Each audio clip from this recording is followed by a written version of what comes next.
into the bike lane, or big trucks will pull over and start unloading in the bike lane, which forces the biker to have to swerve into the middle of the road, which is really not safe. People don't obey them. A lot of people park in the bike lanes, and that's really annoying because you have to go around them, and then you got to go into traffic.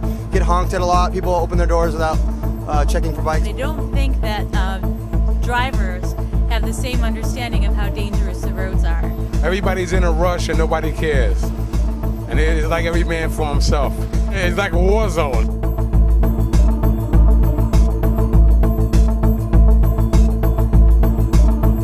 A true bicycle network is one that can be safely used by a child. Otherwise, what we have today, those bicycle lanes, in my opinion, are almost useless. It's really, to have that or not to have anything is almost the same. New York City has a problem with traffic.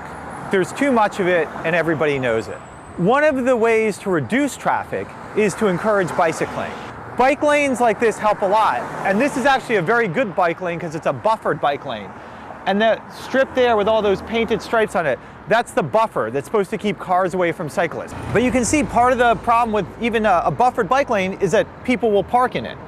And if you really want to make this as safe as possible, what you need to do is physically separate it from the traffic. All you have to do is switch the location of the bike lane and the parked cars. So it would go sidewalk, bike lane, parked cars. And that row of parked cars would then act as a physical separator between the bicycles and the fast-moving traffic. And that would make people a lot safer.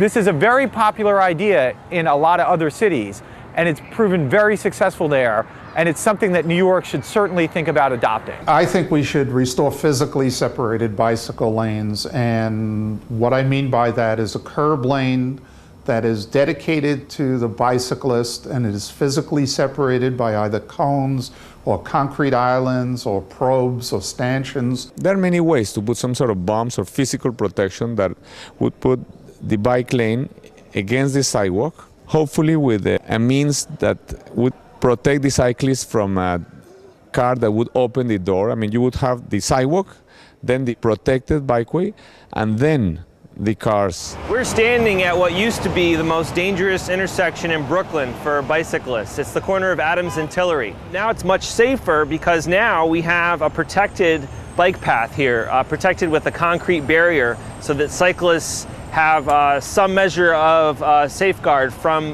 moving traffic. It's essentially an on-street greenway, similar to what we have on Manhattan's west side, and then it's bidirectional. And again, cyclists have that measure of protection from traffic. The city just announced they're going to add 240 miles of bike lanes, which is great. And this is an opportunity for the DOT to really explore different kinds of bike lanes. Like, for example, in London, they have a design manual, and there are 10 or so bike lane options. And they have a grid set up, and depending on the width of the street, the traffic flow, and other street conditions, they see where those different conditions intersect and then choose their bike lane based on that information. The city's recent report on bike crashes just reinforces the need for separated bike facilities. Cyclists are in danger when they're near heavy traffic and large trucks, and separated bike facilities like this prevent that from happening, and it gives cyclists a safe space away from that heavy traffic. On many streets in New York, this won't work because for emergency vehicles, for trucks at certain times of the day, there needs to be some curbside access. And so that's why we are encouraging the city to put more separation tools in their toolbox, using bollards and low curbs and other types of strategies that still keep the traffic out and protect cyclists, but enable targeted delivery traffic to still get access to the curb when they need it. The painted bike lanes have a number of deficiencies. While they're really welcomed in a lot of areas, cars do intrude on them, cars do double park in them, cars do turn from those lanes even though they're not supposed to. Cars will cut across them to even pass other cars. I know a lot of people, myself included, who feel uncomfortable riding with their kids in the street. A separated lane gives you a lot of security because it gives you that big buffer from the cars, and you're really just interacting with other cyclists on the lane.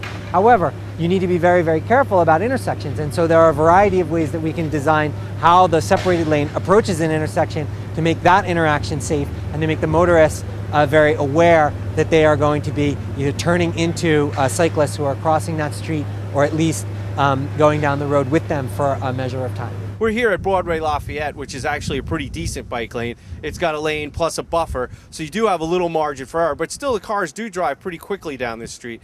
And they do park in it, which is very bad. So we're going to talk to people and see what they think about the idea of having separated bike lanes in New York. I think people are dying to get on the roads if they just felt like they didn't have to watch their backs the whole time. I would recommend that. It'd be a lot safer, and we wouldn't be interfering with the flow of traffic that often. It would have to be separated from the sidewalk as well, so that I think it would encourage a lot of pedestrians to encourage bicyclists as well, because right now there's a war going on for space, between cars and sidewalks and people. I don't like the current bike lanes at all. I think they're very dangerous and send a message to cars and trucks that you're supposed to just be in that lane, which is often very impossible because of parked cars and potholes. Just now we just had a cab behind me that has just pulled up and is parked here in the bike lane. There's a car here that's parking in the bike lane.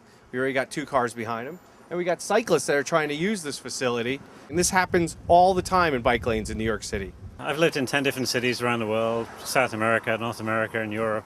And the thing about a separated bike lane is you feel totally separate, which means you get a ton more people on the streets. You get mothers and you get kids. Even at rush hour, you think nothing of it. In the Netherlands, the bicycle lanes are right on the sidewalk, actually. So pedestrians share the sidewalk. And I thought, boy, this makes a lot of sense. It would make it so much more convenient and so much safer because so many drivers in this city have no idea how the bike lanes work. I think that not only would it improve safety, but also the aesthetics would be better. And you'll wind up having real estate values, I think, go up when you have something like a tree-lined barrier. Cones, any kind of dividers, anything that's going to help us and protect us, that's long overdue.